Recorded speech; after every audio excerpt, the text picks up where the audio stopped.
Niger. Let's talk. This is Hard Facts.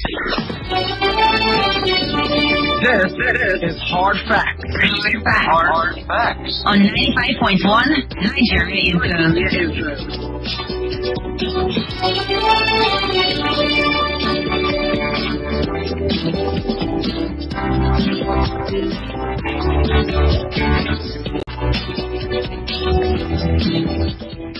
All right, thank you so much for staying with 95.1 Nigeria Info. It's your talk station here in the heart of the capital, and we're introducing a very interesting program. I think it's the debut of it on Nigeria Info. She Did That.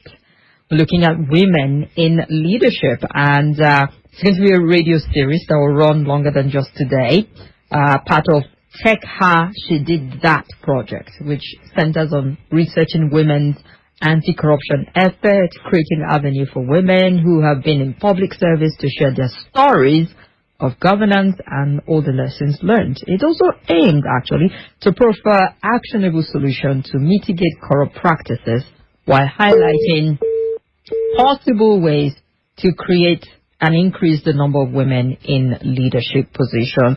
She Did That will be a series that will run through this month, and every Wednesday about the same time, we'll be talking with different women in different leadership capacity and just generally expanding conversation in leadership and the public space, and where, they get to highlight from Tech Has research. They've done a research titled The Dynamics of Corruption in Nigeria, Contextualizing Disproportionate Condemnation of Women. It sounds very intense. It sounds as intense as it is, actually, because there's also that disproportionate condemnation of women. And then also would look at the stereotypes that hinder women from assuming leadership position in Nigeria. You'll be surprised at even ones within our legal framework, our constitution, that sort of hold women back during the course of this conversation, and also normalizing anti-corruption by platforming women who say no to corrupt practices every single day. We have those women in the country. Yeah, and there are various things that this will be highlighting and showing that we understand some of the hurdles that women have to go through and face in, working in the public space, and how we can ensure that they have the enabling environment to achieve all of their goals, and how we as the people can always support them and just be that backbone that they currently need at this time, because a lot of odds, might be against women, and Teka is ensuring that when she did that, every woman is able to achieve on that dream that she has for herself. So during the course of She Did That, this Tech Hub program would look at women, how they navigate political space. Men at the top of the media organization are responsible for making editorial decision and how we affect women. The issue of sexism comes in. We'd also look at the high media-related cost effect on how women issues are reported and are perceived. I mean, these are some of the key areas where we'll focus on based on research done by TechHa. And for the conversation today, we've got an amazing guest who's joining us via telephone to, look at some of the projects done so far. Our guest is Abosede George Oga. She's the founder of Women in Leadership Advancement Network called WILAN Global. It's a Nigerian-based global organization focused on advancing women's leadership across all political, economic, and public life levels. Now, over the years, WILAN has worked to improve the experience of women leaders in Nigeria with programs that have been targeted, actually, at providing women with information and a community that is a safe space where women can grow, can flourish, can learn, engage, and receive support. Our guest will be joining us via telephone, and I'm excited that she's able to do that today. Welcome, Abosede George Oga. Thank you so much for having me. Thank you so much for making it. We appreciate your time with us. We'll see if the connection is rusty. We'll drop the call and re-establish connection, because we want the whole of Abuja to hear crystal clear the conversation we're having with you. All right, well, let's start off with getting to know more about Women in Leadership Advancement Network, WILAN. What are WILAN's proudest moments in the past year?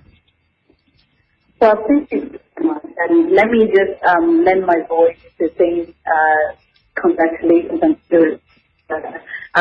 She did that, I think it's really okay. Hello. Would have to drop the call. Would want it clearer than this. So would reestablish connection in a bit.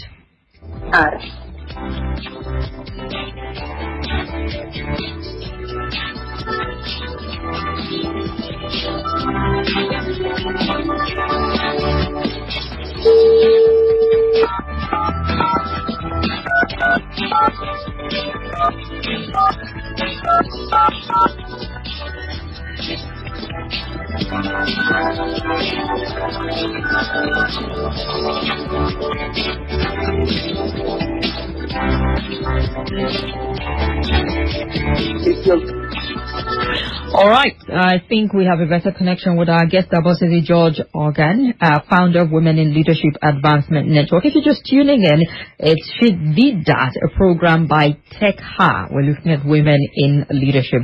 So, Abosede, thank you so much. Tell us about WILAN and your proudest moment. Hello? Okay. I thought it connected for a second.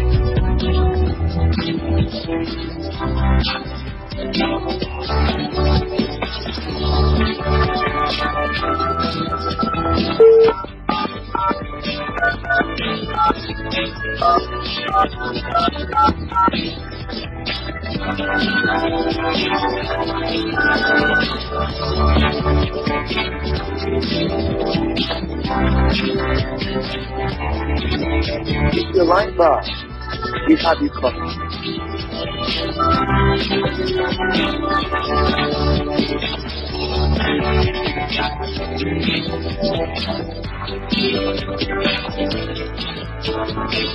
All right, I think this is a lot better. Thank you so much for your patience. Sometimes you can bank on technology. So, Abosede, let's talk about it's called WILAN, right? Women in Leadership Advancement Network. So it's WILAN, and I'll just go straight to the point because I recognize that we've lost some time. All right. So for us at WILAN, what we're trying to do is inspire a shift in gender-balanced leadership.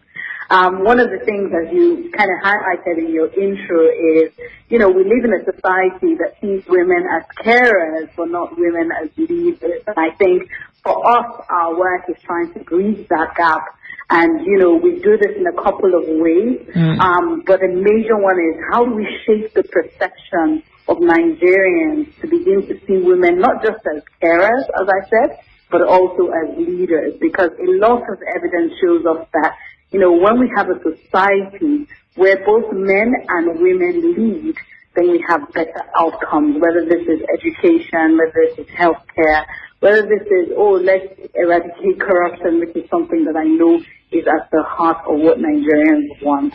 So for us at WILAN, we are bridging that gap by shaping the perception. We're building community for women. We're ensuring that, women are better represented across all levels, as you said. And we do this in a couple of ways. And actually, one of our proudest moments last year was we have a national head girl competition. Now, that is one of our proudest movements because we really believe that equipping young women could really be a catalyst for this change we want to see in having more women in leadership.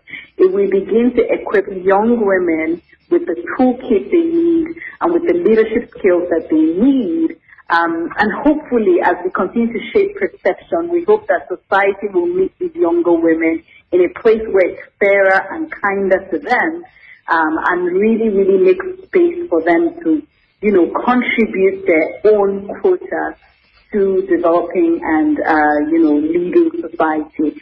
So that's one of our proudest moments. I think the second one is leading up to the election, we had a show called the Leading Woman Show. And, this was an opportunity for us to have mainstream conversations that we would typically have in our houses about, how women are discriminated against, just the fact that we breed patriarchy in Nigeria.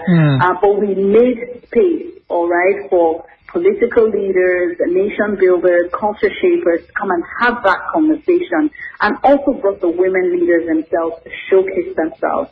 And I think that, we definitely are very far from where we want to be, but I'm beginning to see that the conversation is changing. People are beginning to acknowledge that women can indeed lead, and that's what we want to see. Impressive. The Leading Women show, the Head Girls competition, you mentioned some of the proudest moment for you. That's impressive. But some of these things don't come without a bit of a challenge. Not like I want to look at the challenge you're grappling with, but the chunk of the work that Wayland does is around reorienting people to see women as leaders in work, religion, political space. Tell us how that is going, and maybe just highlight some of the challenges your team face real time, things that people can connect and relate with. Absolutely. So, to be honest, the first thing I think the first challenge that we face is this perception issue. I think, one of the things that we grapple with, and a conversation that my team constantly and I constantly have, is how does everyone believe that their mothers are the best things that happen to them, right? So everybody says, I love my mother. Mothers give me so much love. But that same mother, when you start to make things that be treated fairly, to be paid for, to be paid for unpaid work, care work that she does, all these things, it starts scoring. So I think that perception gap is a huge one that we face, and it's not tangible, but it's something we face in our work daily, and it's almost like it consumes our time, because it's almost like you have to make a case for why you do what you do. So that's the first one. I think the second one is around ensuring that people can take advantage of the opportunities that are available. Because we live in a society where really multidimensional poverty is a real deal, right? So people have to eat. Like when you wake up, in Nigeria, like you're ready to go. Yeah. You need to work, you want to hit the streets and all of that. Taking advantage of opportunities sometimes is things like you are sharing people, if you know what I mean. Like I can't stop and do that because your man's got to eat, I have to just go about my daily life, right? But the truth is that there are opportunities that can move the needle. But as you know, things that have to do with like knowledge, capacity building, building even like the digital divide, learning tech skills, learning how to use the music. Two things take time. But sometimes it's almost you have an opportunity to take advantage of those opportunities.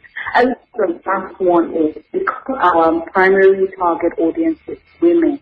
One of the things that we're beginning to realize is really actually the burden of care on women is enormous. The burden of what you say? Hello? The burden of care. Okay, burden of care. All right. Yes, on women is enormous. We're asking women to be leaders, right? That's the work that we're doing. But women are telling us, no. I can't even because I need to take care of my. I need to worry about what my husband will eat. I need to take care of my aging parents. I need to take care of my siblings, right? The burden of care that society has put on women is something that is in reality in this time. We cannot overlook it because look at the 24-hour day of a woman, right? It is still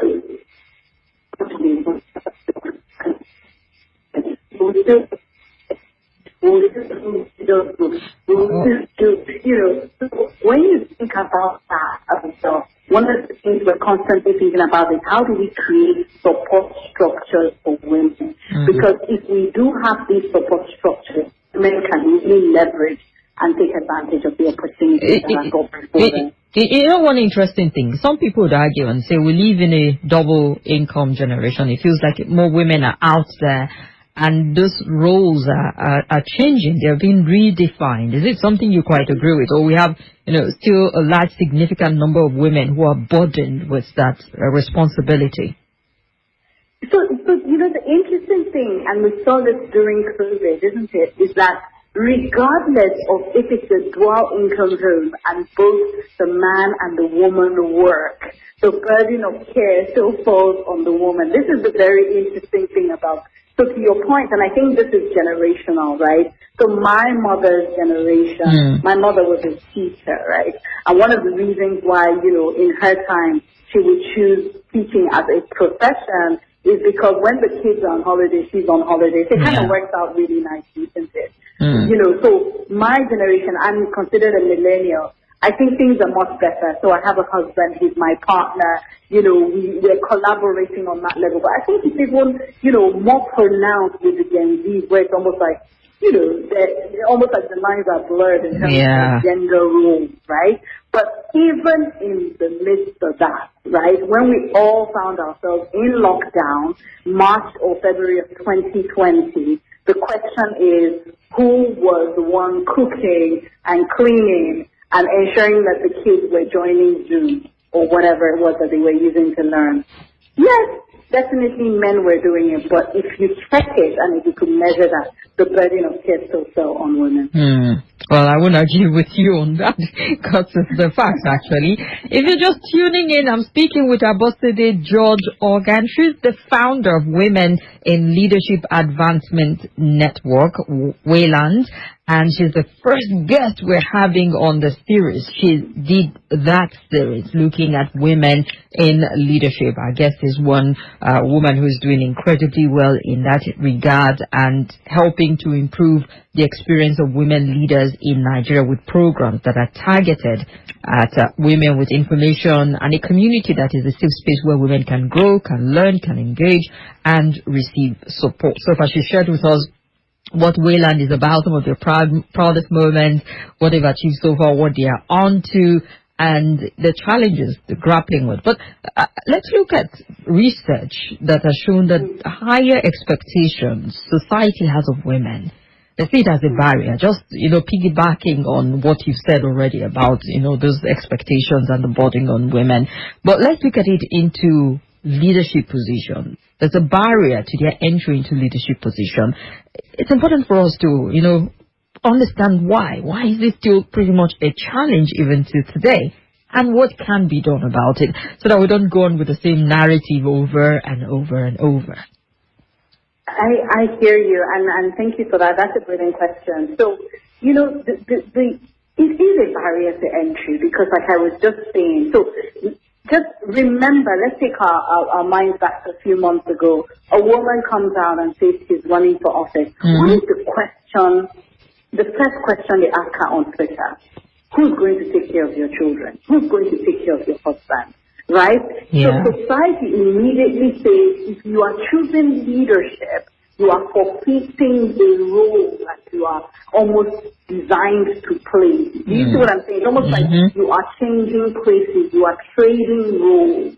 And I think that that's really the first challenge. So whether you like it or not, I always ask people a question. I say, if your sister or your mother came to you and say, oh, I want to run for office, honestly speaking, what is your first reaction? That first reaction is really you taking. So if people who are listening can think about that, that is your genuine, that's how you feel about women as leaders, right? Because if you ask them, why?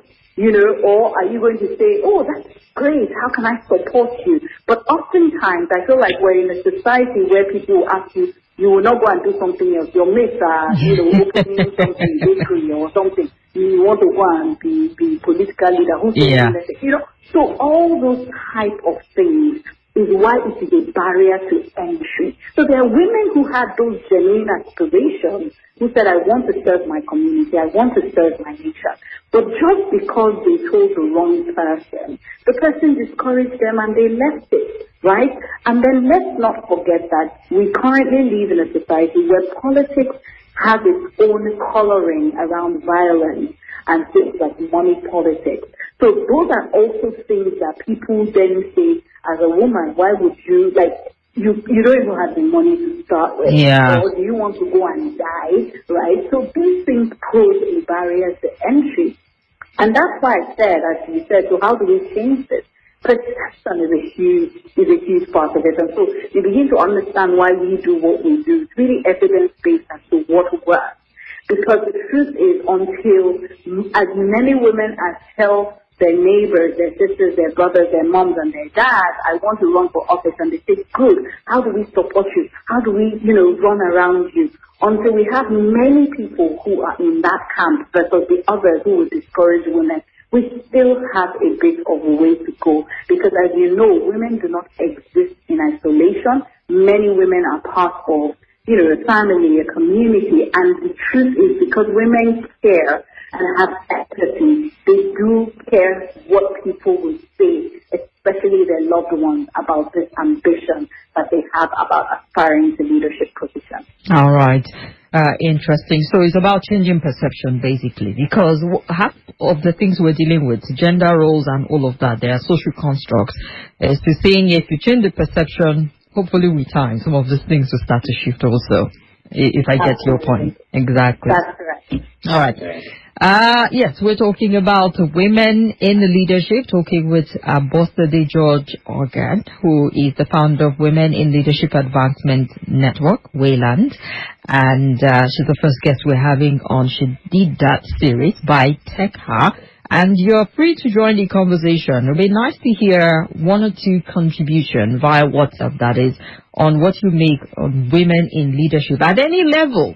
Political level, I mean, we just came out of the whole Nasarawa situation where people were rooting for a woman to become the first democratically elected female governor, but it was wrapped and shrouded with too much drama. Adamawa, I beg your pardon. It was just shrouded with so much drama that at one point maybe we missed that opportunity. So let us know, women in leadership at any level, be it religious, political, workplace, everywhere. Is it a yes for you or a no? And why is that? Share your thoughts with us via WhatsApp. Call WhatsApp or send a message. The number is 0809-9930-137. Would love to hear your quick comments or call or question to our guest while she's still with us via telephone. Just a few more minutes. So you can send a message or call 0809-9930-137 to share your opinion and thought about women in leadership. And this, we're not limiting it to just politics. Everywhere, religious even now is always also very contentious. All right, your name, and just to be sure our guests can hear. Abosede, can you hear our caller? My name is Akin. The person's not speaking yet. Okay, go ahead, Akin. Woman in leadership position, I think I am okay. The corporate level or government level. Most of these women, they've cut the list for themselves, highly educated. So when they come, they should be given the opportunity to lead. But on the issue of religion, for me, I don't believe the woman should pastor a church. But when they take church, religion. Oh dear. Sorry about that. So I don't know about today if you heard. The caller quite agrees with women in politics and workplace, but reservation with religion, as in a woman as the head of his church, is a no-no for him. So it tells you that one is one stronghold that would need a lot of work, perhaps. Right. All right.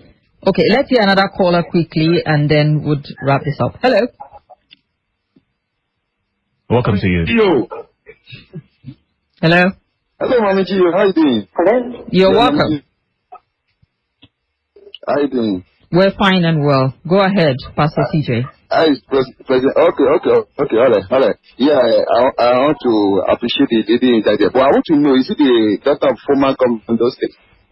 I want to know that. Maybe it's my former governor, the governor's daughter. And I want to say that this time we need to our leadership positions. The level of corruption will drastically reduce when we are no women in the place of authority, because women were the threshold to have they are honest to whatever you commit into. And all right. women are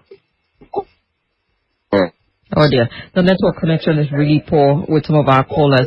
But the caller is Pastor TJ. TJ is listening from Dubai, and he said that if you had more women in leadership position, corruption will reduce.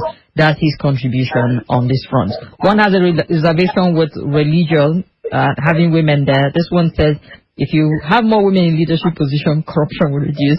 I wonder what your thought is. Unfortunately, we're running out of time. We have about 2 minutes, 30 seconds to wrap this up. Go ahead. Hello, Abosede? Yes. Yes. Okay, so the only thing I want to avoid is there is evidence that shows that more women you have in leadership, the lower the corruption perception index score of the country. So it's quite for something from evidence. All right. So there's empirical evidence to back that up. Yes. All right. That's something for Nigeria to work with. Listening to our guest speak so passionately about women stirs up many questions in my mind. There's no doubt women are faced with so many challenges. However, most of these challenges are cultural, traditional, and religious barriers. I have seen many women excel amidst all this and been able to pull through, I guess, all odd. My late mother was one of those few women who succeeded despite many challenges she faced. However, I think the issue of women is seriously exaggerated and blown out of proportion. Women have their place in society allocated to them by God. Allowing a woman to take over the responsibility of a man and want to subdue a man and compete for space with men is an aberration I would never support. Virtue from Asu Drive. And I am sure you, perhaps Abosede, are tired of hearing this kind of narrative and angle all the time, but it's still being held by a lot of people. Yeah. All right. So our time is ticking. Do you have any final thoughts you want to share with us just before we end the conversation with you? So much for having me once again, and thanks for TechHa. For everyone who tuned in and listened, I hope that we have sown a seed that women can and should be leading, and that's the purpose that I'd like to leave everyone with. Thank you very much to Abosede George Organ, founder of Women in Leadership Advancement Network, Wayland, for being our guest. And for more conversation like this, follow at TechHaNG on Instagram, Facebook, and Twitter. At TechHaNG, TechHerng. You find them on Instagram, on Facebook, and Twitter, and continue the conversation. The program will be back next week, Wednesday, same time, with another very incredible guest. And the team from TechHa in the studio. Hi, ladies. Hello. All right. Thank you so much for the program, and see you next week.